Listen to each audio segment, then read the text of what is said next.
everybody, welcome back to Area 52, the channel where I show you more is possible for amputees than what you may think.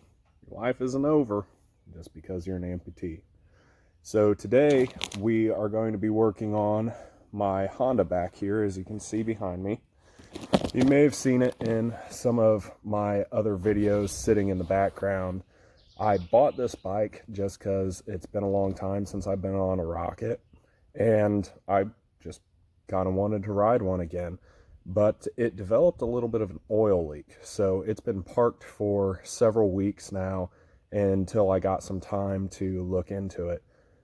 Project Mouse Motel was my #1 priority up until Memorial Weekend, because I always go camping with some friends of mine and I wanted to be able to do some off-roading with it.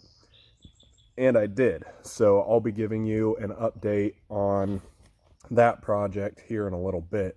But today I decided to break off and do something a little bit different and work on this Honda.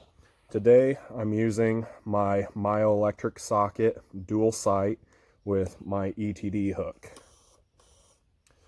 And the reason I went with this setup is that I'm not exactly sure what I'm going to run into, and I wanted to be able to use this hook because it has more gripping force and it can get into tighter areas with the tips right here. So I don't know how much I'm going to need to use it. One thing to keep in mind about this channel is that it's not all automotive stuff. That is not at all the point. My projects are not at all the point. The point of this channel is to show my fellow amputee community and people that are curious about amputees how we do things. More specifically, how I do things. So as the channel progresses, I'll show you guys things like how I ride, how I drive. I've got a video of me wakeboarding, and I'll give you a breakdown of what I did to make that possible. So I just want to be able to use this channel as an outlet to show you that my life isn't over, and that means your life isn't over. So I really hope you guys, if you know somebody who's an amputee, you forward this on to them so that they can see, and hopefully it'll lift their spirits. That's all I want for this channel, is I want to brighten somebody's day and let them know that their life isn't over. And in most cases, they can still live their life the way they always did. Most people I know that are just a single amputee like me, they live their life exactly the same as they did before. Yeah, there's some challenges. Yeah, you can't do things exactly the way you used to, but it doesn't mean that you have to stop living your life. That's what I want out of this. All right, so we're going to walk over here and check on Mouse Motel real quick. I'll give you a breakdown of the breakdowns. But it did pretty well over Memorial Weekend. I was really impressed with its capability in the trails. Car going by. And I'm excited to see what it can do in the future when I do some other upgrades to it. But here it is. As you can see, I punched out the passenger side headlight and the turn signal. Not too bad. It's like 30 bucks or less from Rock Auto to replace those. And if you remember, I think as my last video, I said that I was probably going to replace that anyway. Well, now I have to. The only thing is, it caught the header panel and ripped it out. And that screw right there, it busted that piece. But that stuff's fixable. I'll be able to take care of that. And then one last thing. I bent my drag link right there, and it's preventing me from being able to steer right very well. So it's going to need some fixing before I'm able to off-road it again. But, that happens. I got some new tires on it too. Now these are what I would consider an off-brand. They're called a Thunderer MT. Kind of a interesting name, but nothing nothing too terrible. What I really liked about it was that these have some really gnarly sidewalls on them. And let me tell you from experience, they bite really well. Got some good deep tread lugs on it. They are a 30 by 9.5, and I almost went with a 31-10-5 because I think I can clear it, but I didn't, and I'm really glad because these tires fit very well up under the Jeep. It didn't compromise any of my trail maneuverability. Where I go wheeling all the time, the trails are pretty narrow, mostly side-by-sides and four-wheelers. So I have to keep the Jeep as narrow as I can to fit through these trails. So anyway, that's the update on Project Mouse Motel, and I will be getting back to that soon. Probably going to be working on the winch bumper first, because that really needs to be on there before I go off-roading again. And then I'll post an update video of me fixing the headlight and the drag link on it too. Those aren't going to be a major problem, but just keep you all updated. So just to give you guys an idea of what I'm looking at here and the reason why I'm working on this bike, you can see that kind of wetness there, trails all the way back. You got some oil there. If you look on the side of my tire, it's all oily too. So this oil leak is dripping down to the bottom side of the engine on this bike and blowing back when you ride, causing an oil slick on the back tire, and that is not where you want an oil slick. The only worst place would be the front tire, and well, it's in front of the leak, so no worries there. However, you take in this case, it would be a left-hand curve and get on the left side of the tire, it might slide out from under you. So this is a major issue on any motorcycle. If you have an oil leak and it gets on your tire, you could be in some major trouble, especially if you don't know it.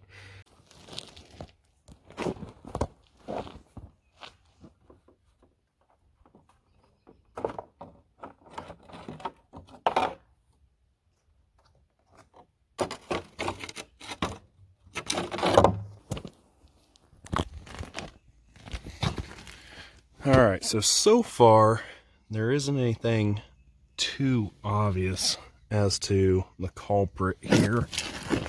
Just as you can see, there's a lot of residual oil around.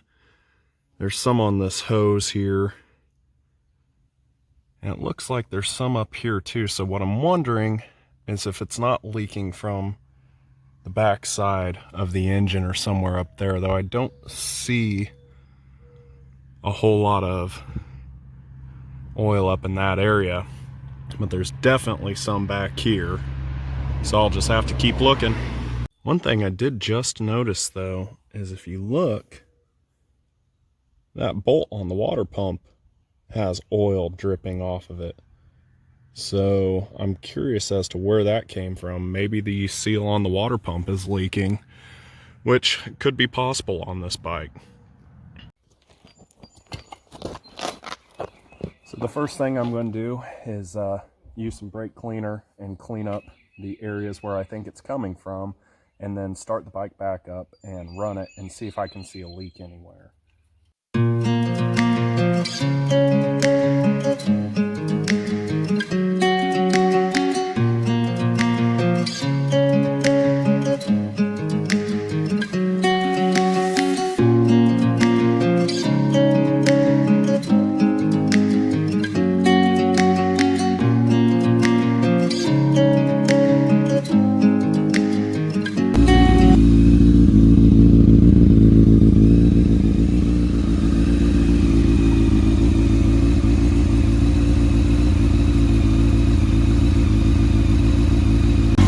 So it's been running for a while, and I see a drip right here by this bolt up here. I wiped it off, but there's still that oil drip right there. So I'm gonna have to pull some covers off and shut it off and see if I can see where this is coming from. So far I'm seeing leaks by the primary cover, the cover around the chain guard there for the front sprocket and the water pump, but I'm not seeing any runs, and that's what's kind of weird. The one thing that I am noticing is that around the primary cover, the gasket seems a little wet, but it looks new too, so I'm not sure what's going on there, but my suspicion is that the primary cover may be leaking. The inside of that chain guard around the front sprocket was just caked with oil and grease, and I kind of feel like that may be an issue, but it all looked pretty dry after a good 20-minute run.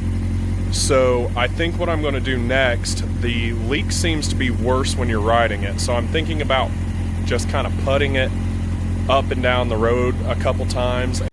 Unlike my Harley, this bike isn't equipped with a Recluse auto clutch. So in order to ride it, it's a little sketchy, and I wouldn't suggest doing it this way, but it works out well enough for me. So I pull the clutch with my hook. This seems easy enough, but you got to remember that my hook could slip off, and where gripping it with my hand, I would be able to counteract that pulling force with positive pressure on the handlebar. But with my hook, I'm just pulling the handlebar inward. So I have to kind of counter steer with my right hand. But as I'm going up through the gears, I don't use the clutch. I only use the clutch to take off and to stop. So as long as I can anticipate the stop out here on these country roads, I'll be fine. So I'm going to go take a test rip and see if I can see anything more apparent. All right, so that was useful. As you can see, my boot got oil slicked. There's the leak. So it looks like this grommet right here seems to be leaking under higher crankcase pressure. You can see all that wetness right there. So it seems to be running out of there and spraying back all over all of this stuff here and making the leak look like it's coming from somewhere else.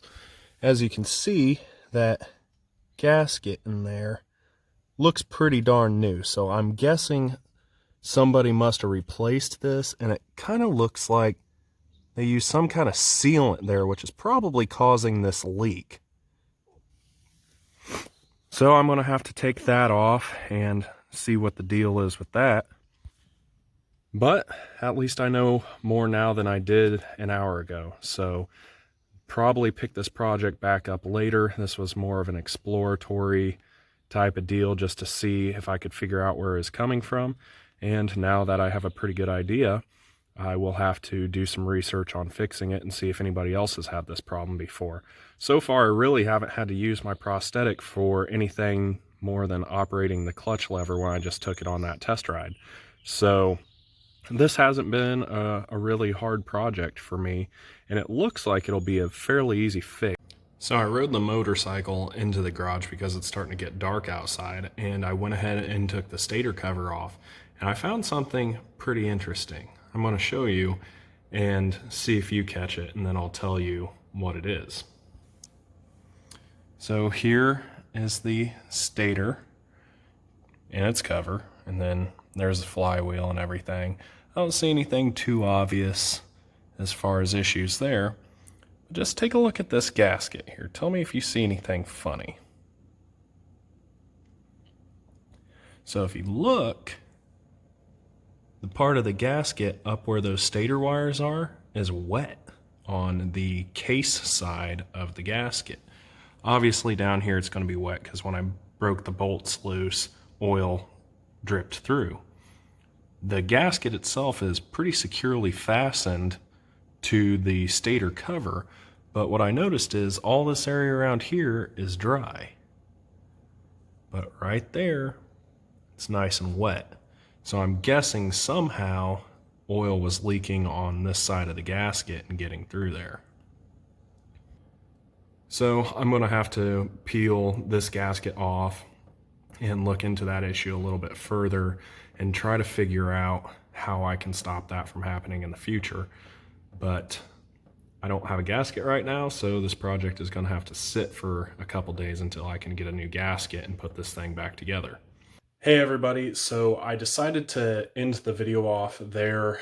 It ended up taking about 2 weeks to get the new gasket to fix this project from Japan, and the teardown and rebuild for this video was going to make the video entirely too long because I really wanted you guys to be able to see how I kind of struggle with putting this thing back together. It ended up being a little bit of a mess for me, trying to overcome the magnetic pull of the stator and get the stator cover installed back on the bike. So I really wanted you guys to be able to see that. So for now, I'm ending the video off here. I hope you enjoyed this, and stay tuned for another video, a part 2 if you will, of me putting it back together. Have a great day, everybody.